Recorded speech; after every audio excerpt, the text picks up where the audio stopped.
Social மீடியாலே இப்போ பல அவதூறுகளை வந்து இப்போ தாவேக அரசு மேலே இவங்க பண்ணிக்கிட்டு இருக்காங்களே, இவங்களுக்கு ஒரு விஷயம் தெரியல போல இருக்கு.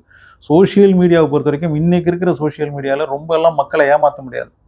அப்படி ஏமாற்ற முடிஞ்சிருந்தா இந்த சிஜேபி கட்சி எவ்வளோ பேர் மக்கள் அவங்க பின்னாடி போகிறாங்க பார்த்தீங்களா? பிஜேபிக்கு வெறும் 9 மில்லியனா 18 மில்லியன் வெறும் எத்தனை 5 நாள்லேயோ 6 நாள்லேயோ மக்கள் அதில் சேர்ந்துருக்கிறாங்க. 18 மில்லியனுக்கு மேலே அதில் ஃபாலோவர்ஸாக இருக்கிறாங்க மக்கள். ஏன்னா அவங்களுக்கு உண்மை புரியுது. மக்களை வந்து சோசியல் மீடியா வச்சுட்டு ஏமாத்திடலாம்லாம் நினைக்காதீங்க.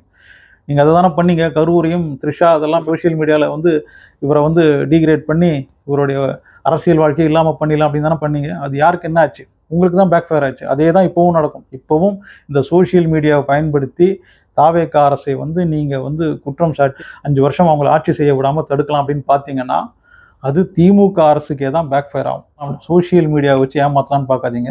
அதில் இருக்கிற பசங்கள்லாம் விவரமான பசங்க. அவங்களுக்குலாம் இப்போ நாட்டு நடப்பு என்னன்றது நல்லாவே தெரியும்.